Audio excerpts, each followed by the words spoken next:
La vente des terrains scolaires dans la ville-province de Kinshasa est l'un d'appartenir à l'histoire. Le coordonnateur de la campagne École n'est pas du business, le secrétaire général de l'ONG Imaye, monte au créneau. Il dénonce la spoliation du terrain de l'Institut de la Gombe. Un terrain de football est devenu une propriété d'une entreprise X. Serge Bondedi lance un SOS.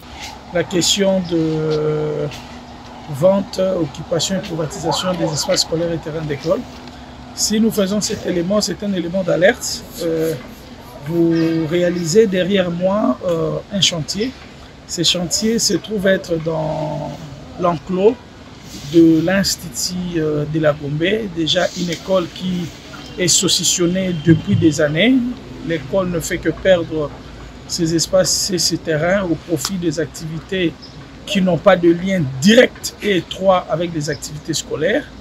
Et la dernière occupation, c'est un peu à quelques mètres de ce que vous voyez derrière moi, c'est la construction, il semblerait, d'un centre d'affaires ou de l'ambassade de la République populaire de Chine. Ce partenaire du gouvernement dans le domaine de l'éducation, craint que plus tard, cette école perde tout son espace. Mais ici derrière moi, vous voyez, on est en train d'entreposer les matériels, vous voyez du sable derrière moi, vous voyez des camions.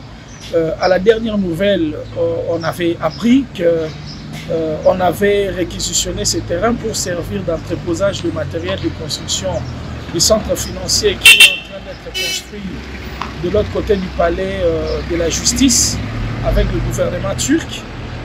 Mais déjà, ce n'est pas bon parce que c'est un terrain de football qui sert notamment aux activités sportives, culturelles des jeunes et puis pour l'école. Mais là, visiblement, c'est une construction qui est en train d'être faite. Donc, nous avons besoin des éclairages sur cette question et nous interpellons les décideurs pour qu'ils sachent que la jeunesse, il faut la protéger. Ça fait d'ailleurs partie des dispositions de la Constitution.